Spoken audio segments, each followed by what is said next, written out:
අයිබෝන් පුංචි දුවේ පුතේ.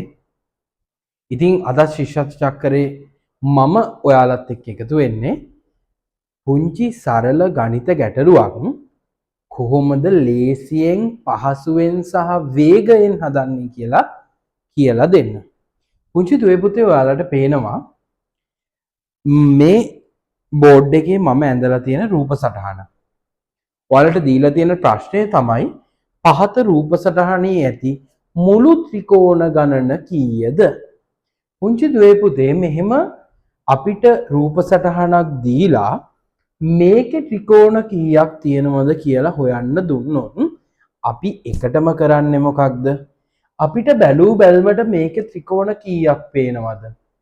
1යි 2යි 3යි 4යි ලොකු ත්‍රිකෝණයයි 5ක් පේනවා.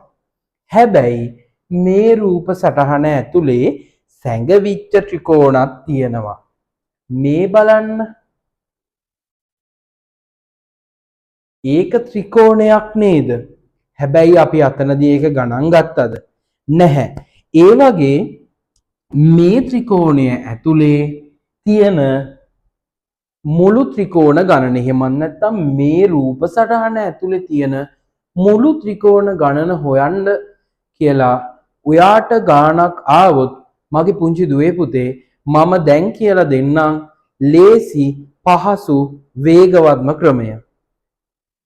ඔයා එකටම කරගන්න ඕනේ මෙන්න මේ ත්‍රිකෝණ ටික 1යි 2යි 3යි 4යි කියලා අංකණය කරගන්න එක. මොකද්ද අපි එකටම කරේ පැටවුනේ? 1යි 2යි 3යි 4යි කියලා මේ චූටි ත්‍රිකෝණ ටික අපි අංකණය කරගත්තා.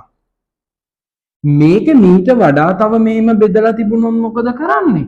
එතනින් ඉස්සරහට 5යි 6යි 7යි 8යි 15ක් තිබුණොත් 15 දක්වාම අපි ලියනවා. මේක තමයි පියවර අංක 1. දෙවෙනි පියවර තමයි අපි මේ ටික එකතු කරගන්න ඕනේ. 1 2 3 4 කියන මේ ඉලක්කම් ටික අපි එකතු කරගන්නයි යන්නේ. 1යි 2යි කීයද? 3යි. 3යි 3යි කීයද? 6යි. 6යි 4යි එකතු කළාම කීයද? 10යි. පුංචි දුවේ පුතේ මේ රූප සටහන ඇතුලේ මුළු ත්‍රිකෝණ කීයක් තියෙනවද? 10ක් තියෙනවා. එහෙනම් මේකට පිළිතුර කීයද? මුළු ත්‍රිකෝණ 10යි. අපි කොහොමද හොයාගත්තේ? චූටි ත්‍රිකෝණ ටික 1 2 3 4 කියලා අංකණය කරගත්තා. ඊට පස්සේ අපි ඒ ටික එකතු කරගෙන ගියා. හරි ලේසි, හරිම පහසුයි. අපිට ගණිත ගැටලු වලදී කාලය කළමනාකරණය කරගන්න තියෙන හොඳම ක්‍රමයක් තමයි කෙටි ක්‍රම භාවිතා කරන එක. ඉතින් පුංචි දුවේ පුතේ අදට මේ ගැටලුව අවසానයි.